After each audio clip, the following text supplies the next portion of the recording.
Now, would you be upset if I told you that this was a souvenir? Would that It might well be.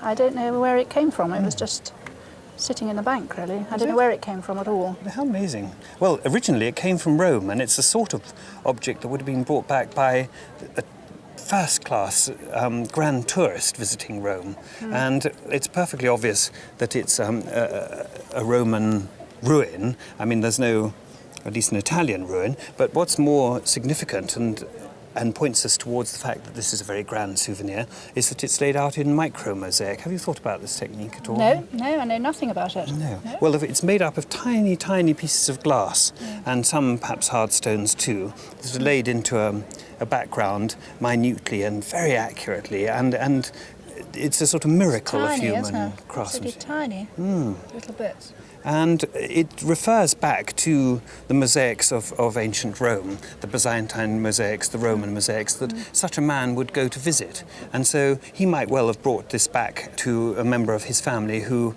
had not had the pleasure of visiting Rome with him.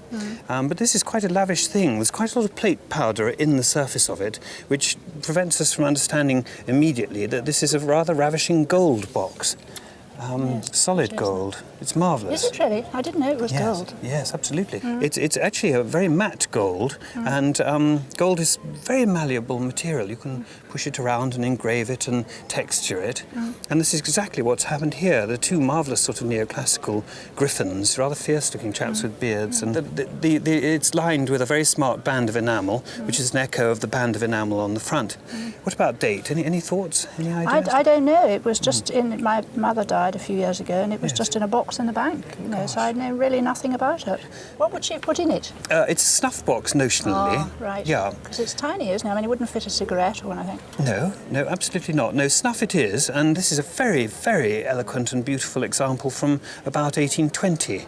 Now, having said that it was almost certainly bought in Rome, the great surprise is that it's not made in Rome, it's Swiss. Oh, really? Yes. And all they've done is incorporate a mosaic, which does come from Rome. Yes. It's hugely enviable. I think everybody behind us would love to sort of snatch this out of our hands, wouldn't they, and run away with it. I would. And because of that, it's really quite a valuable object.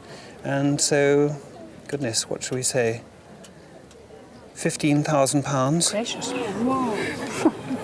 I think you'd better go back in the bank. So, perhaps I'll go with it. Brilliant. Absolutely marvellous. Thank you very much indeed. Thank you so much. Fabulous.